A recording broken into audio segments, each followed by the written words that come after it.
मेहनत का फल। एक गांव में दो मित्र नकुल और सोहन रहते थे। नकुल बहुत धार्मिक था और भगवान को बहुत मानता था, जबकि सोहन बहुत मेहनती था। एक बार दोनों ने मिलकर 1 बीघा जमीन खरीदी, जिससे वो बहुत फसल उगाकर अपना घर बनाना चाहते थे। सोहन तो खेत में बहुत मेहनत करता, लेकिन नकुल कुछ काम नहीं करता, बल्कि मंदिर में जाकर भगवान से अच्छी फसल के लिए प्रार्थना करता था। इसी तरह समय बीतता गया।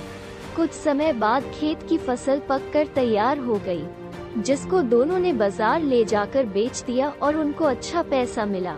घर आकर सोहन ने नकुल को कहा कि इस धन का ज्यादा हिस्सा मुझे मिलेगा, क्योंकि मैंने खेत में ज्यादा मेहनत की है।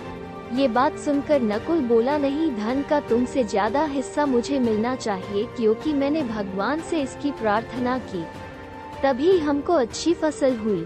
भगवान के बिना कुछ संभव नहीं है। जब वो दोनों इस बात को आपस में नहीं सुलझा सके, तो धन के बंटवारे के लिए दोनों गांव के मुखिया के पास पहुँचे। मुखिया ने दोनों की सारी बात सुनकर उन दोनों को एक एक बोरा चावल का दिया, जिसमें कंकड़ मिले हुए थे। मुखिया ने कहा कि कल सुबह तक तुम दोनों को इसमें से चावल और कंकड़ अलग करके लाने हैं, तब मैं निर्णय करूंगा कि इस धन का ज्यादा हिस्सा किसको मिलना चाहिए। दोनों चावल की बोरी लेकर अपने घर चले गए। सोहन ने रात भर जागकर चावल और कंकड़ को अलग किया, लेकिन नकुल चावल की बोरी को लेकर मंदिर में गया और भगवान से चावल में से कंकड़ अलग करने की प्रार्थना की। अगले दिन सुबह सोहन जितने चावल और कंकड़ अलग कर सका, उसको ले जाकर मुखिया के पास गया, जिसे देखकर मुखिया खुश हुआ। नकुल वैसी की वैसी बोरी को लेकर मुखिया के पास गया। मुखिया ने नकुल को कहा कि दिखाओ तुमने कितने चावल साफ किए हैं। नकुल ने कहा कि मुझे भगवान पर पूरा भरोसा है कि सारे चावल साफ हो गए होंगे। जब बोरी को खोला गया तो चावल और कंकड़ वैसे के वैसे ही थे। मुखिया ने नकुल को कहा कि भगवान भी तभी सहायता करते हैं जब तुम मेहनत करते हो।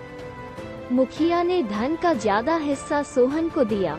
इसके बाद नकुल भी सोहन की तरह खेत में मेहनत करने लगा और अब की बार उनकी फसल पहले से भी अच्छी हुई। इस कहानी से हमें ये सीख मिलती है कि हमें कभी भी भगवान के भरोसे नहीं बैठना चाहिए। हमें सफलता प्राप्त करने के लिए मेहनत करनी चाहिए। अगर आपको ये कहानी अच्छी लगी हो तो लाइक करना ना भूलें और साथ ही सब्सक्राइब भी कर दें।